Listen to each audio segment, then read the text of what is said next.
Hey everyone, Jarek the Gaming Dragon here. If you're already subscribed and you haven't clicked that bell, be sure to do that, otherwise YouTube won't tell you that I posted anything. If you haven't subscribed, well, watch this video and maybe consider subscribing if you like it. I actually played Titanfall 1 a good amount. It came out back in 2014 and was developed by the same guys behind the Call of Duty franchise, who then split off to make their own developer studio, Respawn Entertainment. Titanfall 1 was a multiplayer-only game, but despite the fact that it was multiplayer-only, it still had a decent amount of lore around it and a very interesting premise. It never broke out to be a huge mainstream success, but it definitely saw enough success to warrant a sequel. And this one was a full-blown sequel, with a real campaign, a horde mode, and a fully realized multiplayer. It came out 3 years ago. Yeah, I double-taked when I saw that too. I remember when this game first came out. It doesn't feel like it was 3 years ago. And believe it or not, Respawn Entertainment actually threw me a key for this game before launch. And I never played it until now. Now before you get upset, I never asked for the key. I woke up one day and I just saw it in my email. I accepted the key and then just never end up playing the game. I'll talk about why towards the end of this video. Now people have been hounding me to play Titanfall 2 for the longest time, and I always wanted to. I mean, it was there, I got it for free, I might as well. And I finally found some time to play the game. As soon as I launched the game, I was fairly impressed. This game is an incredibly good PC release. Every option you need is here. Yes, including an FOV slider.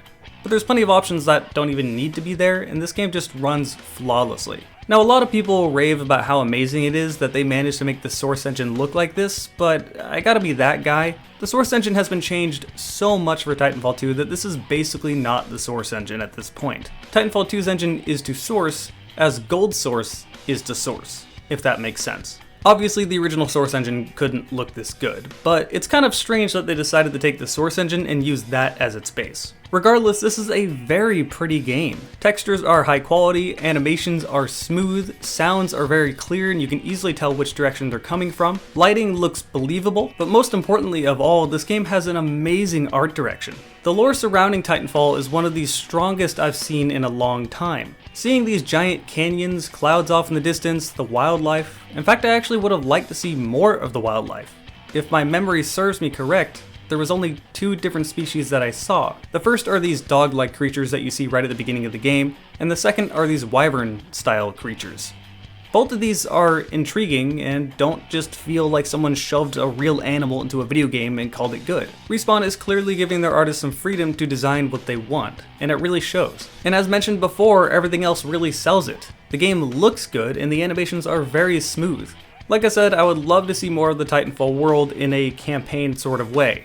Even maybe an open world style game, say mix Far Cry with Titanfall. I know a lot of people are probably yelling at me for mentioning Far Cry's open world, but an open world game in the Titanfall universe would actually work pretty well. Anyway, this game gets a solid grade as far as graphics go. And the best graphics naturally fit into the lore surrounding the game. You play as a lowly rifleman by the name of Jack Cooper, whose aspirations are to become a pilot and control a Titan. You're sent to an alien planet to join up with your former mentor, Captain Ty Lastimosa. But quickly things don't go so hot and Lastimosa finds himself dead, gaining you control of his Titan by the name of BT-7274, but you'll just refer to him as BT. The relationship between Jack Cooper and BT is the real standout of the campaign. In fact, I honestly can't tell you what the overall story is. I don't know why the bad guys are the bad guys or who the main villains are.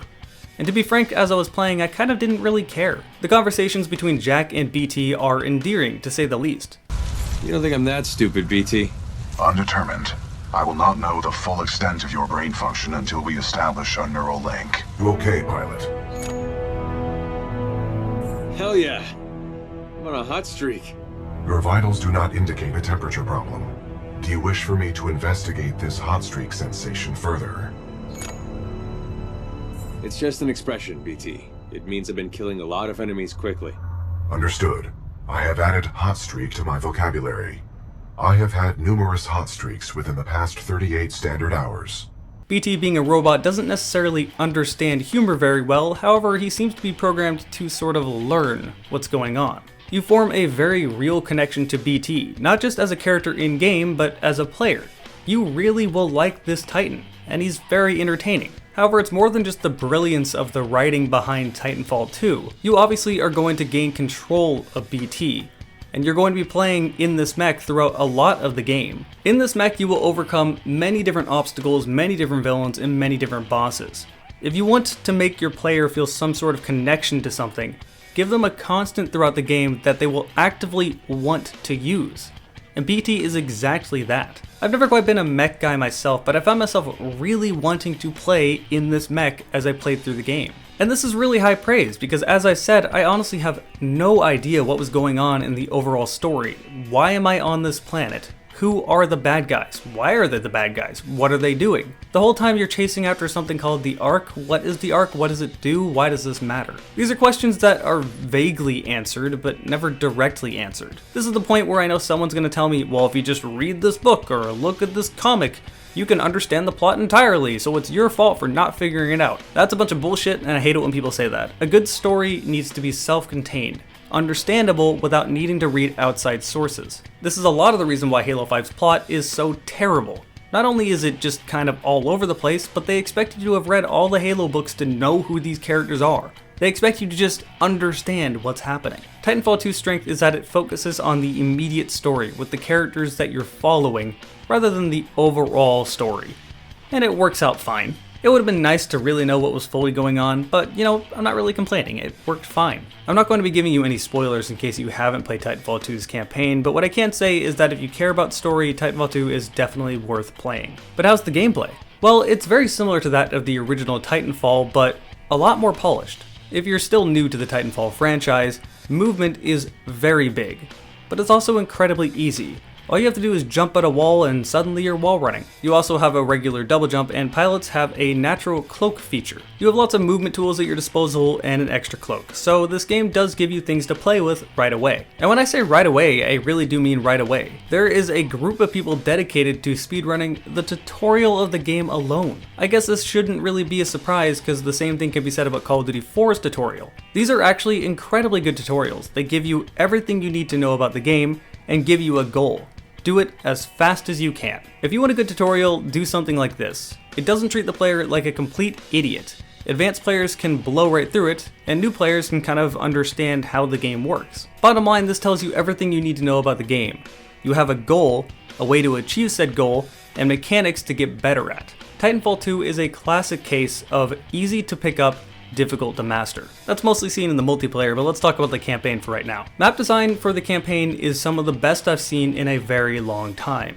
It is a linear shooter, but it is linear in the best way possible. There aren't clown closets of enemies that keep pouring out at you, there is a set amount of enemies in a certain map. The map isn't so linear that it feels like a hallway, but it's not open world. The map design reminds me of a much more vertical version of the original Fear. There will be a choke point for you to maybe have a conversation with BT or a cutscene, and then it will open up into a multiplayer style arena where you have to fight lots of different AI. This is great because it's not just running in a straight line shooting enemies that constantly pour out at you. It gives you options. You have lots of tools to deal with these enemies and a lot of different routes. But it's not so open that you can just sort of get lost, go anywhere, and not know what you're supposed to do. Again, the game gives you a clear goal and many different ways to do that. Having both the goal and many different ways to do it is both important. You need to know what you're supposed to be doing, but you need more than one or two options to do it, otherwise it doesn't feel like a deep game and you'll quickly lose interest. While you're playing on foot, it's similar to that of a regular shooter, but with a lot more movement options. You know, the double jumping, wall running, sliding, and all that stuff. But the base guns that are there are very satisfying.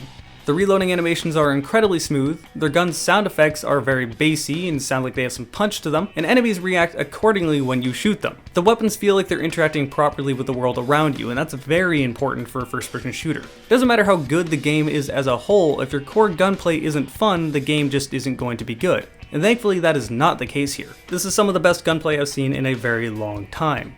If you play Call of Duty 4, it feels kind of similar to that, except for not as brain dead easy, for lack of a better description. In Call of Duty, the weapons don't necessarily have recoil that's difficult to manage. The recoil in Titanfall feels similar to that, but it feels a little bit more difficult than just pointing and shooting until they die. This is a good thing. It's, again, easy to pick up, but it gives you some stuff to get better at. However, there's one really big thing that I haven't covered yet. The Titan.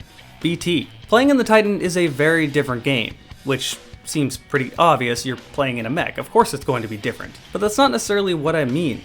Titanfall goes from being almost your generic first-person shooter to practically being a hero shooter when you get into these mechs. Now, if you've ever watched me on this channel, you know that I'm really not a fan of hero shooters.